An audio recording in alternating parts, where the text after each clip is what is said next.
वेदारं कर्म भूभृतां ज्ञातारं विश्वतत्त्वानां वन्दे तद्गुणे लब्धे वन्दे तद्गुणे लब्धे वन्दे तद्गुणे लब्धे।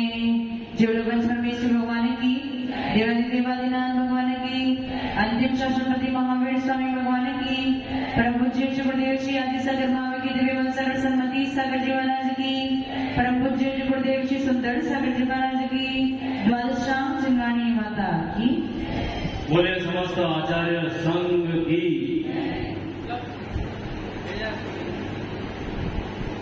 मोहिनी के दो भेद, दर्शन मोहिनी और चारित्र मोहिनी।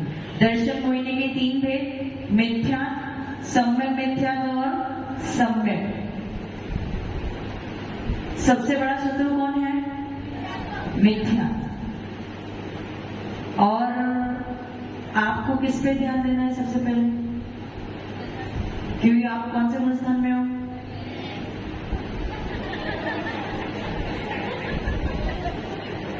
आपके लिए सर्वप्रथम ध्यान देने योग्य है मिथ्यात्व कर्म।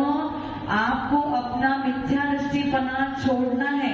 इसलिए सम्यक प्रकृति का विचार तब करना जब आप सम्यक दृष्टि बन जाओ। अभी पहले आपको किससे लड़ना है?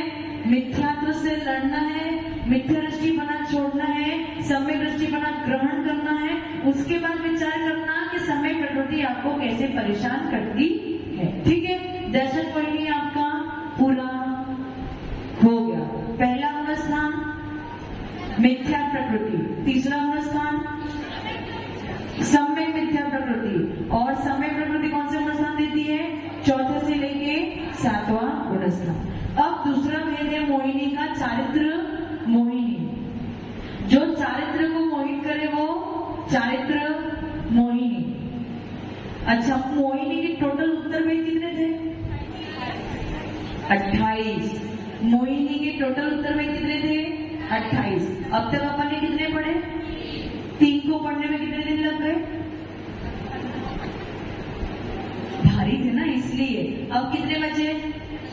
और 12 तारीख को अगर एग्जाम है तो उसके पहले ये पूरे कितनी प्रकृति? 25 प्रकृति पूरी करनी है। नहीं होगा? हो जाएगा, हो जाएगा 2 दिन में। हाँ, चाहो तो 2 दिन में, क्या 1 दिन में भी पूरा कर सकते हो। ऐसी हमारी सामर्थ्य है, पर आपकी सामर्थ्य नहीं ना। तो चारित्र मोहिनी, जो चारित्र को मोहित करे वो चारित्र मोहिनी। दर्शन मोहिनी क्या करता? आपकी श्रद्धा को गलत कर रहा था। और चारित्र मोहिनी आपके आचरण को गलत करता है। क्या करता है? आपके आचरण को गलत करता है। इस चारित्र मोहिनी के भी 2 भेद है। चारित्र मोहिनी के 2 भेद है, कषाय वेदनी, कषाय वेदनी। मोहिनी की कषाय वेदनी है, उसका नाम कषाय वेदनी है, पर वेदनी कर्म का भेद नहीं है, ये मोहिनी का ही भेद है। चारित्र मोहिनी के 2 भेद, कषाय वेदनी और अकषाय वेदनी। लिखा, चारित्र मोहिनी के 2 भेद, कषाय वेदनी और अकषाय वेदनी। ये लिख लिया। उसके बाद कषाय वेदनी के 16 भेद है।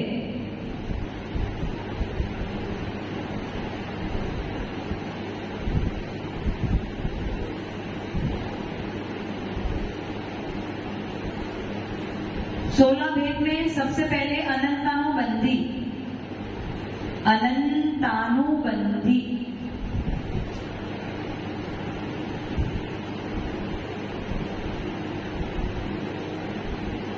लिख लिया। अनंतानुबंधी लिख लिया। फिर अप्रत्याख्यान, अप्रत्याख्यान,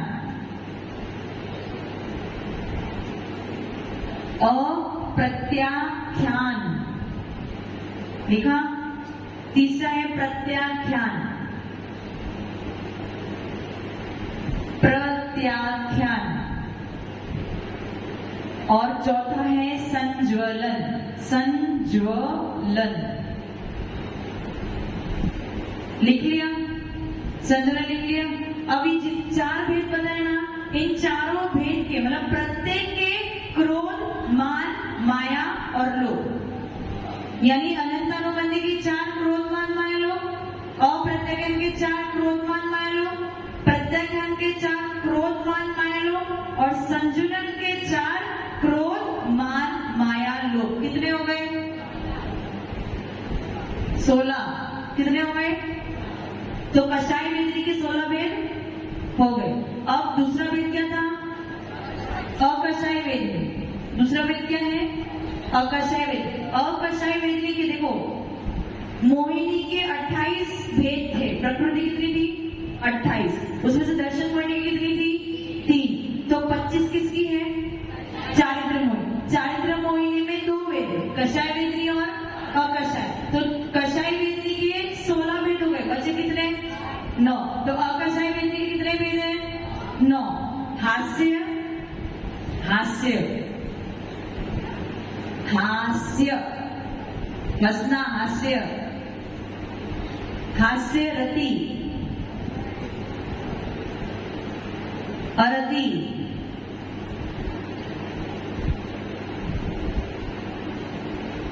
लिखा, शोक,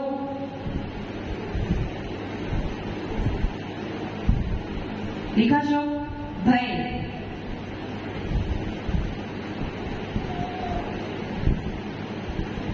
जुगुप्सा,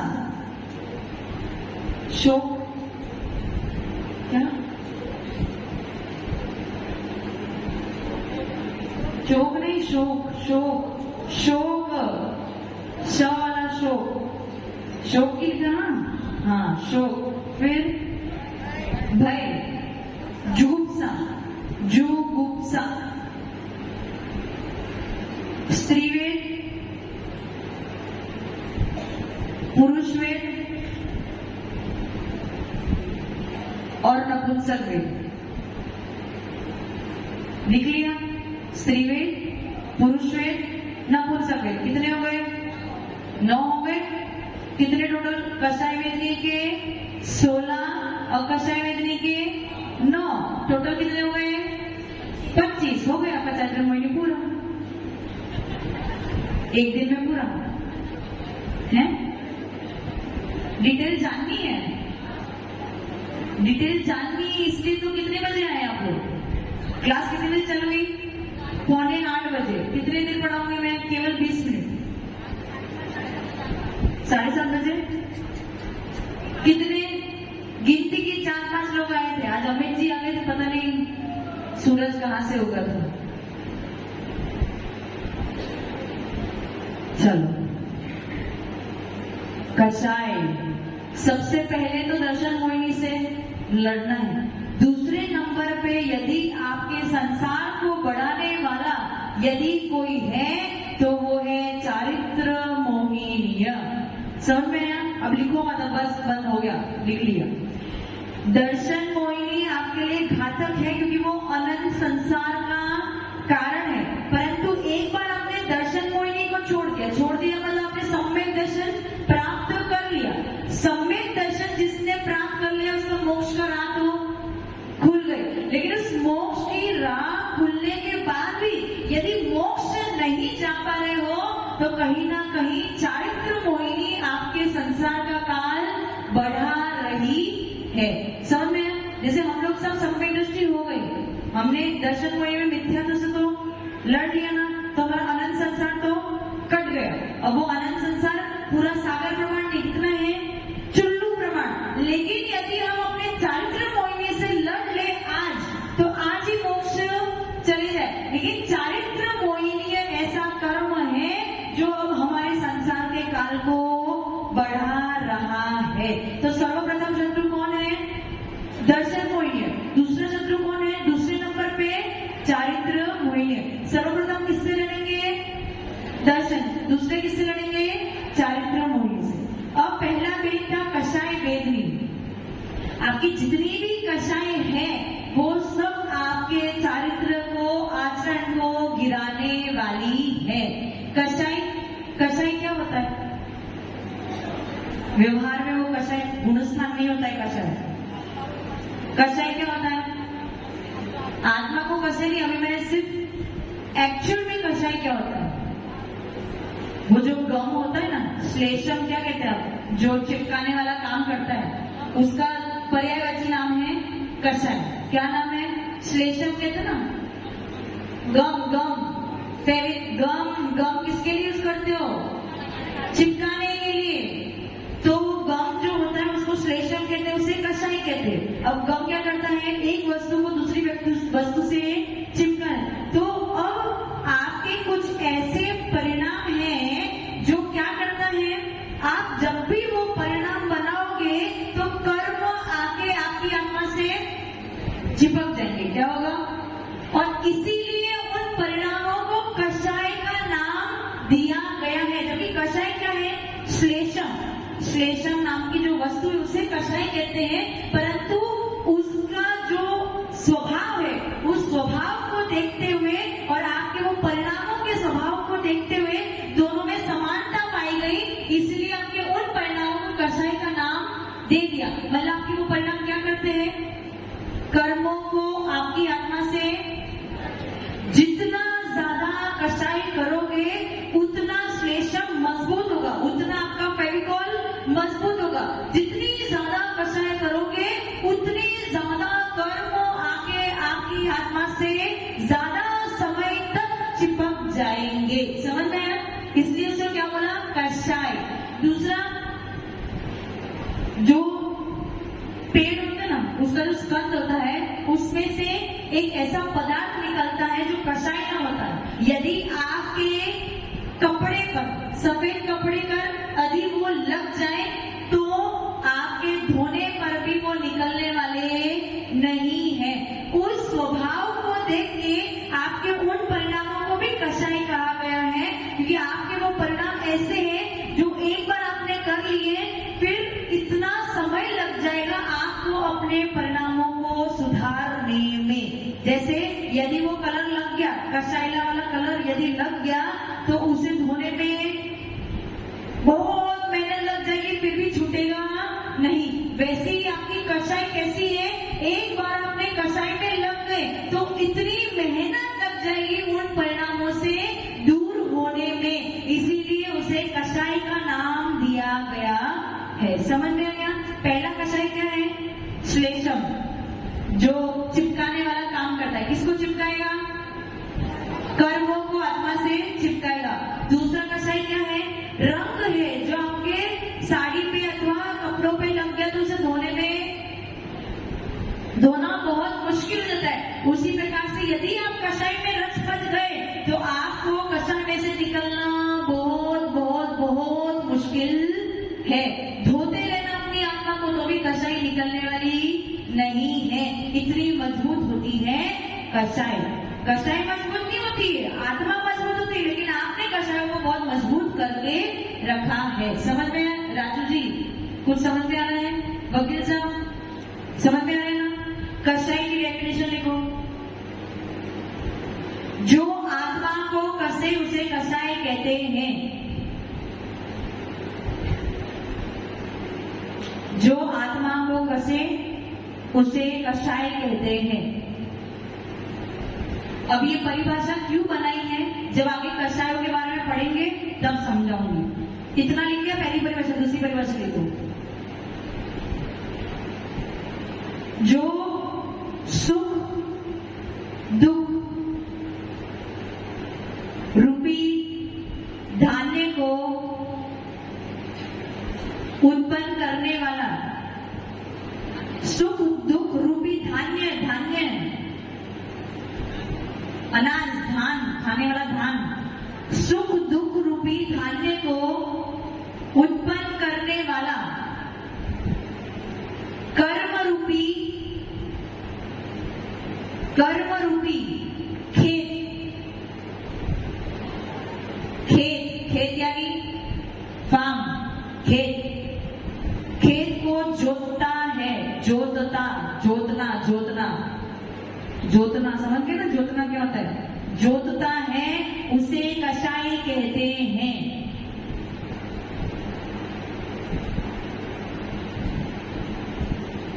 खेत में क्या होता है?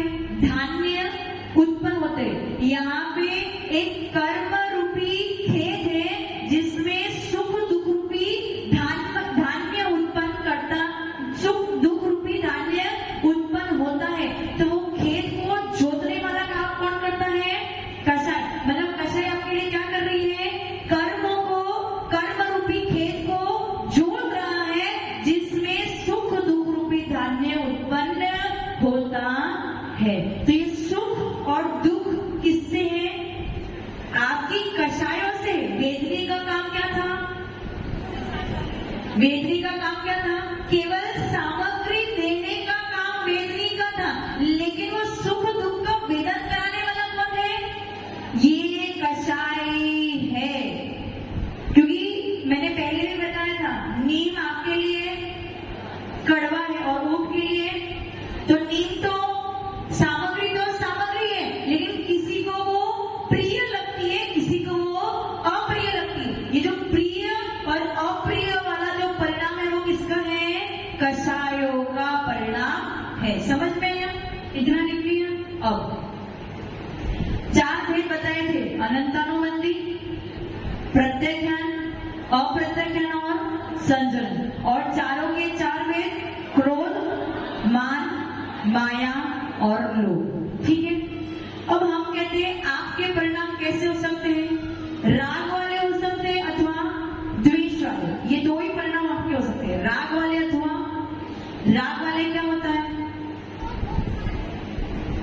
राग क्या होता है? किसी के प्रति हमें राग है, मतलब क्या है? प्रेम। किसी के प्रति हमें प्रेम है, ये आपका राग हो गया। और द्वेष का अर्थ क्या हो गया? दुश्मनी। तो ये जो 4 कषाय हैं, क्रोध, मान, माया और लोभ, इनके केवल 2 ही भेद हैं, राग और द्वेष। तो अब इन 4 में से राग में कौन सी कषाय जाएगी? किसने पढ़ाया भाई? अच्छा, क्रोध, मान, माया और लोभ, ये इसके 2 ही भेद है। कौन से? राग और द्वेष। तो राग में कौन जाएगा? क्रोध, मान, माया, लोभ में से माया और लोभ परिणाम जो है वो राग रूप है। कैसा है? राग रूप। और क्रोध और मान वाले जो परिणाम है वो द्वेष रूप है। लिख लिया?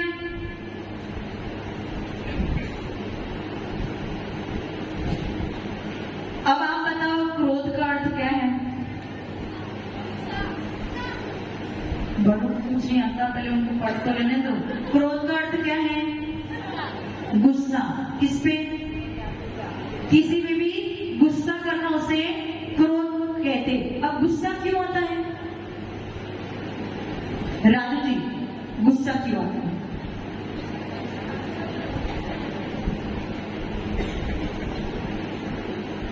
पहले आप बताओ, क्रोध आपका स्वभाव है क्या? स्वभाव है। अच्छा, स्वभाव है आपका? हमेशा तो नहीं आता, जो आता तो आता। तो फिर स्वभाव कैसे? जो हमेशा नहीं आता वो स्वभाव हो सकता है क्या? जो हमेशा आपके साथ में नहीं, स्वभाव क्या है? लास्ट परीक्षा का प्रथम प्रश्न था, क्या था? लक्षण। कौन से 2? ज्ञान और। तो ये हमारा स्वभाव है। तो फिर क्रोध करना स्वभाव हो सकता है क्या? तो वो क्या है? विभाव। वो क्या है? विभाव। अच्छा, क्रोध क्यों आता है? आपको क्रोध आता है? हमारी इच्छा आता है? हाँ, कब आता है? जब अपनी इच्छा के अनुरूप कोई काम नहीं हो पाता है। जैसे कौन सी इच्छा? जैसे सामने वाले से अपेक्षा रखते हैं, वो उस अनुरूप काम नहीं करता है, गुस्सा आता है। और यदि आप काम ना करो तो? सामने वालों को मैं भी हो सकता है। आप काम ना करो तो आपको गुस्सा नहीं आता? जनरली भी आता है। मतलब खुद की गलती माफ। क्रोध का अर्थ क्या है? गुस्सा करना। कब गुस्सा करना?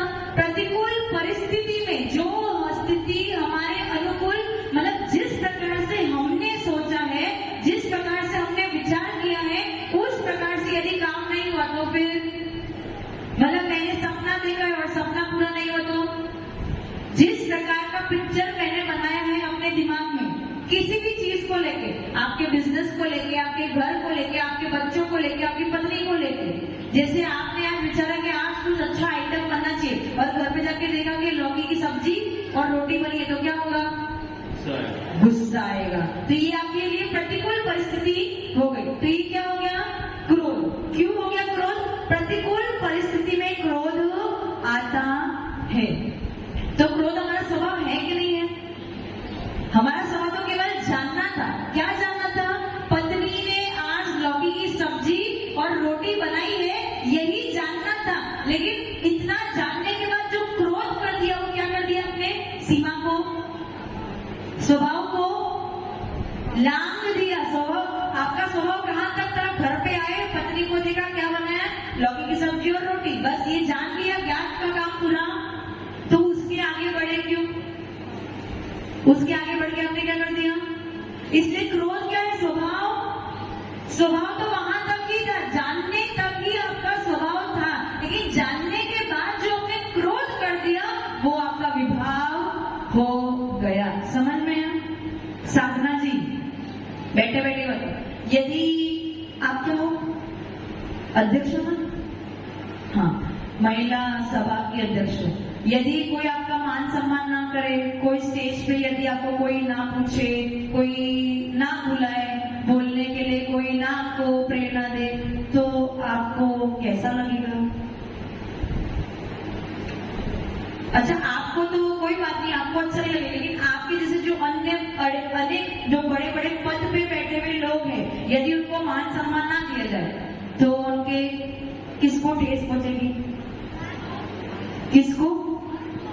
मान को ठेस पहुंचेगी। मान को ठेस पहुंचेगी, उसके बाद क्या होगा? कसाई तो हो गई, मान कसाई कसाई। मान कसाई के बाद क्या होगा? गुस्सा आएगा। गुस्सा मतलब मान कसाई, आपके क्रोध कसाई में भी कारण, पहले तो हमारा सम्मान नहीं हुआ। मैं बड़ा हूं और मुझे जिस पद पे बिठाया गया है उस पद का सम्मान नहीं किया, तो ये एक मान कसाई हो गई। और मान कसाई के पीछे मेरा सम्मान नहीं किया, तो अब उस व्यक्ति के प्रति आपको क्या हो जाएगा? अब तो कभी उस सभा में जाऊंगा ही नहीं। ये क्या हो गया? क्रोध। तो मान कसाई के पीछे क्रोध। तो मान भी आपको द्वेष करा रही है और क्रोध भी आपको द्वेष। समझ में आ रहा है ना मैं क्या कह रही हूँ? मान आपको क्या करा रही है? द्वेष। क्योंकि यदि किसी व्यक्ति ने आपका मान सम्मान नहीं किया, तो आपको उस व्यक्ति से कहीं ना कहीं द्वेष के भाव तो समझ में आ रहा है ना मैं क्या कह रही हूँ कि नहीं आ रहा है? आ रहा है ना? और यदि कोई व्यक्ति बहुत ऊपर है, मतलब बहुत ऊपर अच्छी पोस्टिंग है और आपकी पोस्टिंग इतनी अच्छी नहीं, उसे तो बहुत मान सम्मान दिया जा रहा है, उसे बहुत पूज्य माना जा रहा है, उसकी पूजा करी जा रही है, उसकी प्रतिष्ठा बहुत ज्यादा है, आपकी बिल्कुल भी नहीं है, तो उसको देख देख के भी आपको क्या होगा? क्या होगा? द्वेष भाव नहीं। कौन सी कसाई होगी? मान कसाई होगी, क्योंकि आप अपने आप को क्या मान रहे हो? वो बहुत बड़ा है और मैं नीच हूं, मैं कुछ भी नहीं हूं। वो इतना बड़ा क्यों है? ईर्ष्या के भाव हो रहे हैं, मान कसाई उत्पन्न। अब वहां पे भी आपको उस व्यक्ति के प्रति क्या हो जाएगा? क्या हो जाएगा? द्वेष, क्रोध आ जाएगा। अब वो व्यक्ति को देख देख के आपको अंतर में क्रोध उठता रहेगा। तो मान कसाई के पीछे क्रोध कसाई, द्वेष नहीं। मान कसाई के पीछे क्रोध कसाई। तो ये कसाई दोनों कैसी है? द्वेष रूप है। क्या है? द्वेष। क्योंकि क्या उत्पन्न करती है वो आपके लिए? दुश्मनी। आपको वो व्यक्ति, वो स्थिति, वो परिस्थिति या वो वस्तु, क्योंकि वस्तु की वजह से भी क्रोध आ सकता है, किसी स्थिति की वजह से भी आपको क्रोध आ सकता है, किसी व्यक्ति की वजह से भी आपको क्रोध और मान। वस्तु से मान कसाई कैसे हो सकती है? ये वस्तु मुझे नहीं मिली, तो ये आपको मान कसाई क्यों नहीं मिली मुझे? और उसके पीछे क्रोध। जिस व्यक्ति ने आपको दी, उस व्यक्ति के प्रति आपको क्रोध। तो ये क्रोध और मान कैसा है आपके लिए? द्वेष रूप है। कैसा है? द्वेष। अब बाकी दूसरा नंबर पे क्या है? राग। राग कौन सी दो कसाई बची? माया और लोभ। माया और लोभ। उसका कथन थोड़ा सा लंबा है, आज सिर्फ इतना समझ लो। मोहिनी के दो वेद, दर्शन मोहिनी और चारित्र मोहिनी। दर्शन मोहिनी के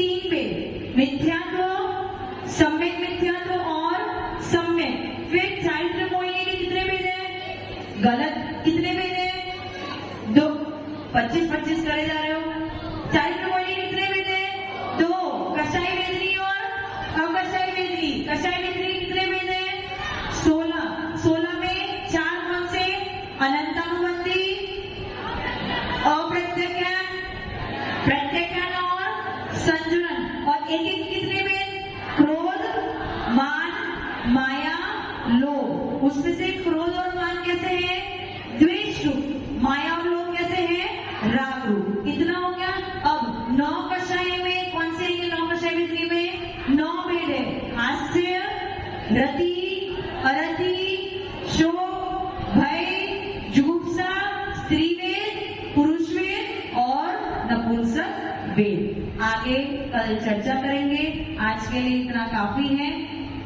कल आपकी छुट्टी है, क्लास की छुट्टी है, सभा की छुट्टी नहीं। कल संडे तो है। अमित जी ऐसे देख रहे जैसे मैं सोच में पड़ गई संडे है कि नहीं है। कल संडे तो है। हाँ, तो क्लास की छुट्टी है परंतु आपकी सभा की छुट्टी नहीं है। एक बार सरस्वती माता के चरणों में वंदन करेंगे, नमन करेंगे। अपने दूसरे शत्रु चारित्र मोहिनी से लड़ने के लिए आपको शक्ति मिले, इसीलिए सरस्वती माता के चरणों में वंदन करेंगे। सब लोग तैयार हो। ओम ह्रीं वाग्वादिनी द्वादशामिनी हंसगामिनी वीणावादिनी शुद्धात्मा सारी बताई सरस्वती प्यो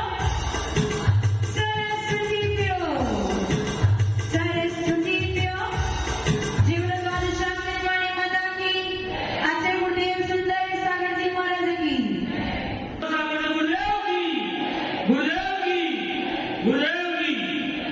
भव्य आज कर्मों के अंदर मोहिनी कर्म की चर्चा चल रही है और मोहिनी कर्म के भेद पर भेद सुन रहे थे। मोहिनी कर्म के 2 भेद किए, दर्शन मोहिनी और चरक मोहिनी। दर्शन मोहिनी के 3 भेद किए। पहला भेद मिथ्या, दूसरा मिश्र और तीसरा सम्यक प्रकृति। मिथ्यात् कर्म के उदय से पहला गुण स्थान, सम्यक मिथ्यात् के उदय से तीसरा गुण स्थान और सम्यक प्रकृति से कोई प्रयोजन नहीं।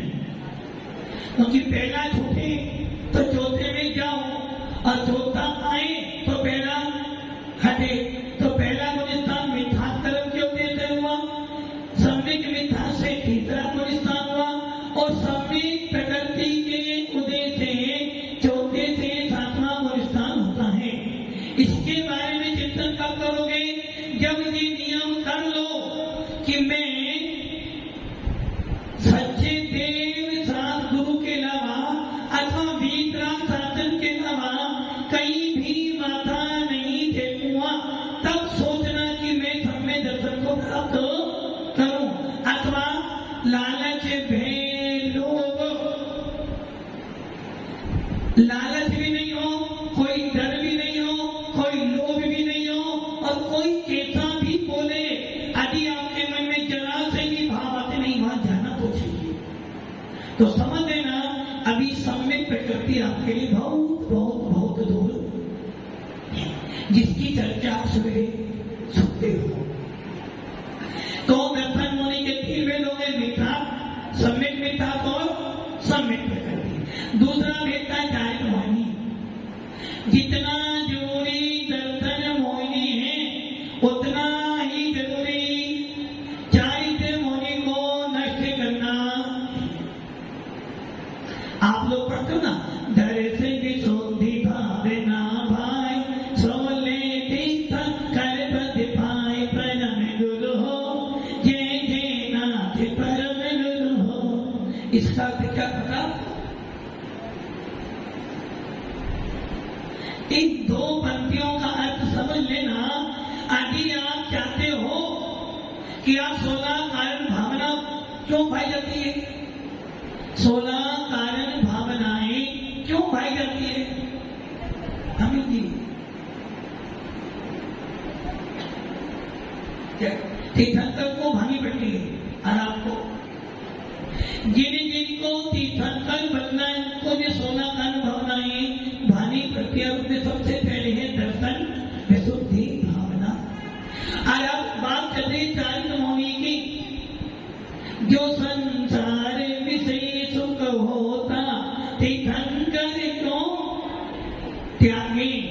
इन पंक्ति का समझना, यदि कोई तीर्थंकर भी है और वो घर में बैठा हुआ है, जब तक वो चारित्र मोहिनी का क्षय नहीं करे, उपशम ना करे, तब तक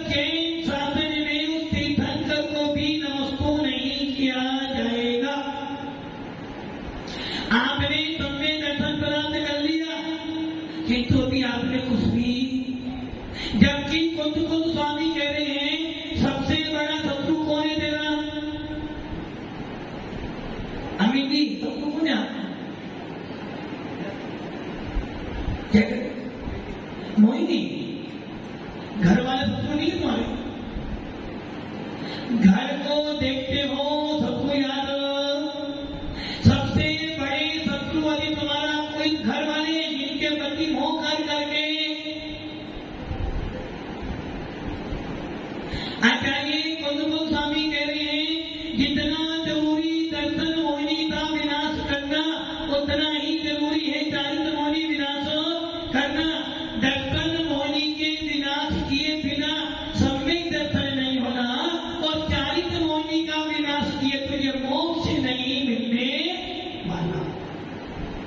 चारित्र मोहिनी की चर्चा करने चारित्र मोहिनी बने जो जीव के चारित्र का घात करते हैं, जो जीव को पांचवा छठा सातवां आठवां नौवां दसवां ग्यारहवां बारहवां तेरहवां चौदहवां और सिद्ध भगवान न बनने दे उसे कहते हैं चारित्र मोहिनी। दर्शन मोहिनी क्या कर रहा था? चौथा गुलिस्तान मात्र एक। दर्शन मोहिनी आपको सम्यक दर्शन उत्पन्न करने नहीं दे रहा था, चौथा गुलिस्तान उत्पन्न करने नहीं दे रहा था, किंतु चारित्र मोहिनी आपका 5वें से लेकर 14वें गुलिस्तान को प्राप्त नहीं होने दे रहा है। अब बताओ सबसे बड़ा शत्रु तुम्हारा कौन है? कौन है? राजे की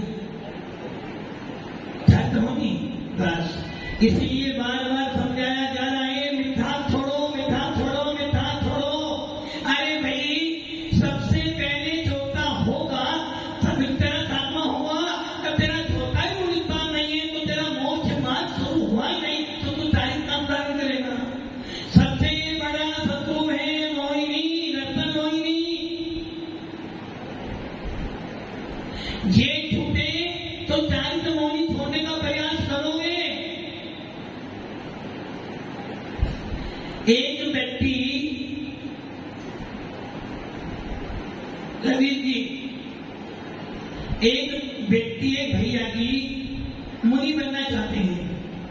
अब उनके पास 2 स्त्रियां हैं। वो चाहते हैं 2 स्त्री, एक घर वाली और एक बाहर वाली, जिससे उसे प्राप्त करना है। तो क्या करना पड़ेगा?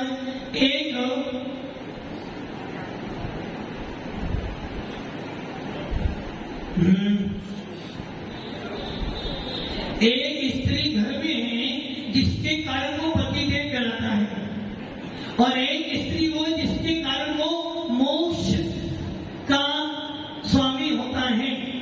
अब बताओ उसे क्या करना है?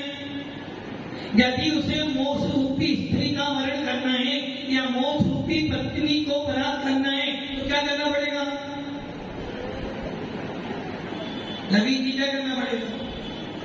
घर वाली स्त्री को साथ में, घर वाली स्त्री छोड़नी पड़ेगी। वैसे ही आचार्य भगवत कह रहे हैं यदि तू मोक्ष मार्ग पर बढ़ना चाहता है तो सबसे पहले सम्यक दर्शन को प्राप्त कर, दर्शन को नहीं छोड़। और यदि तू चाहता है कि मैं परमात्मा बनूं, मुझे सिद्ध अवस्था प्राप्त हो तो क्या करना पड़ेगा? शादी तो करनी है, किंतु जिनको 7 फेरे लेकर आया था उसे छोड़ और 7 कर्मों का विनाश कर मोक्ष रूपी स्त्री को वर्ण कर ले। चारित्र मोहिनी कर्म क्या कहना है? चारित्र मोहिनी कर्म आपके चारित्र का घात कर रहा है और तीर्थंकर भी क्यों ना घर में, जब तक चारित्र मोहिनी का विनाश नहीं करेंगे तब तक हमको नमस्तु। इसलिए आचार्य कह रहे हैं चारित्र मोहिनी मतलब चारित्र का घात करने वाले कारण, और चारित्र का घात करने वाले कौन है? 2 प्रकार के चारित्र मोहिनी के 2 कथाएं वेदनी और या ये समझ लो 25 प्रकार के शत्रु हैं जो चारित्र को, धर्मवादी 25 शत्रु क्या कर रहे हैं? आपके चारित्र को घात कर रहे हैं। और 3 शत्रु कौन है? उषा जी 3 शत्रु कौन से हैं? जो आपके दर्शन का घात कर रहे हैं। अब क्या बताओ 3 शत्रु मजबूत है, 25 मजबूत है? जिनको कोई अनपढ़ व्यक्ति को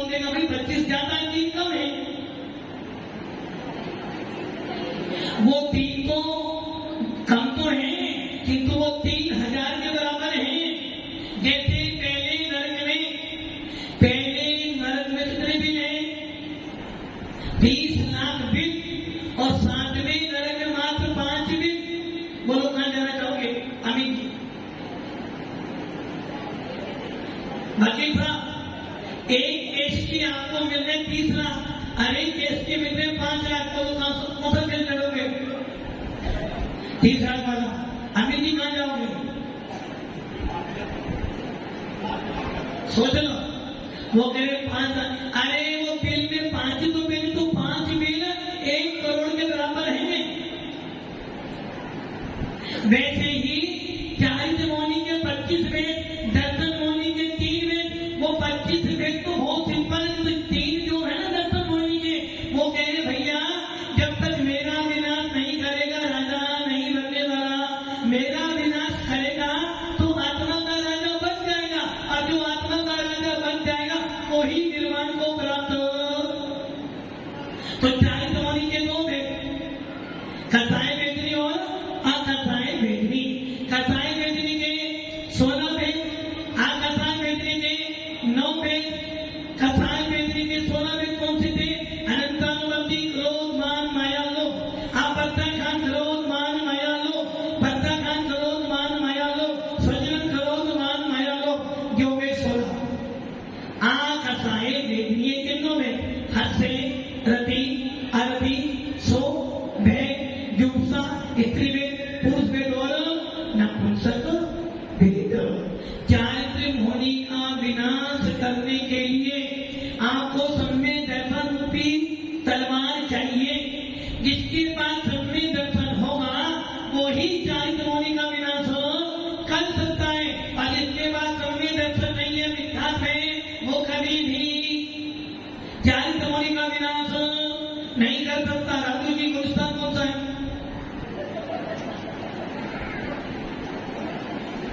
झूठ को। धनपाल जी गुलिस्तान कौन सा है? व्यवहार कैसे कटोरी भरना है? आपका त्याग है, अन्य किसी भी मंदिर में नहीं जाऊंगा।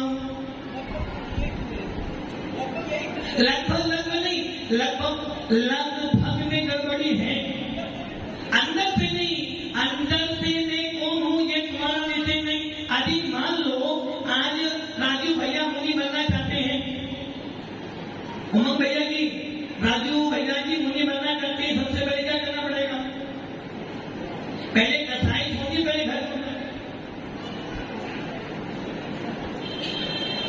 अरे यदि तुम मुनि बनना चाहते हो, तेरे अंदर कसाई पड़ी कोई बात नहीं, सबसे पहले बाहर छोड़। पहले घर का त्याग कर, जब तेरी कसाई छूटेगी। घर में रहते रहते कोई मुनि, इसलिए तू जाकर पहले घर छोड़, नियम कर घर का त्याग। अब तेरे अंदर का बात पूजा। वैसे ही लगभग अमित जी गुलिस्तान होता, ओसाई गुलिस्तान,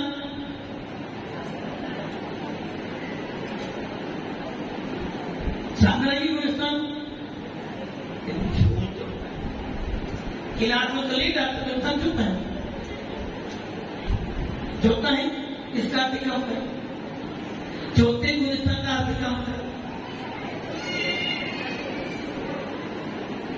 समझ करना है आपको? हो गया कथक कब हो?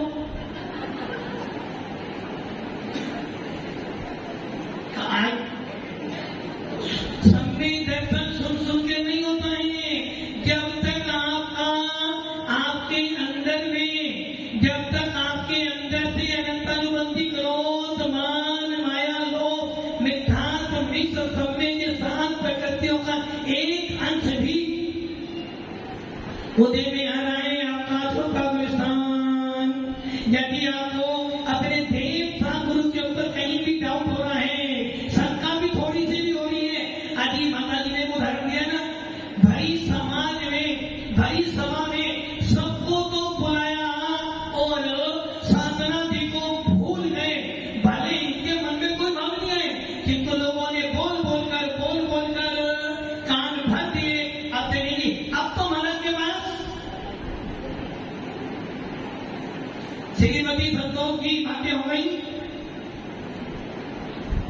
विपिन जी बात क्या हुई? यही सम्य दर्शन, ये ध्यान रखना, सम्य दर्शन प्राप्त करने के लिए देव साथ गुरु के प्रति अटूट श्रद्धा। ये तो बहुत छोटी बात है, मेरे को मेरी आत्मा के ऊपर श्रद्धा, जरा सा सुख दुख है नहीं और होना होना, ये सम्य दर्शन। महाराज जी नहीं आए तो टेंशन, आ जाए तो टेंशन, ज्यादा आ जाए तो टेंशन, कम आ जाए तो टेंशन, तो ये सम्य दर्शन। साधना जी गुरुस्थान, लक्ष्मी जी गुरुस्थान, शादी के बाद उससे पहले,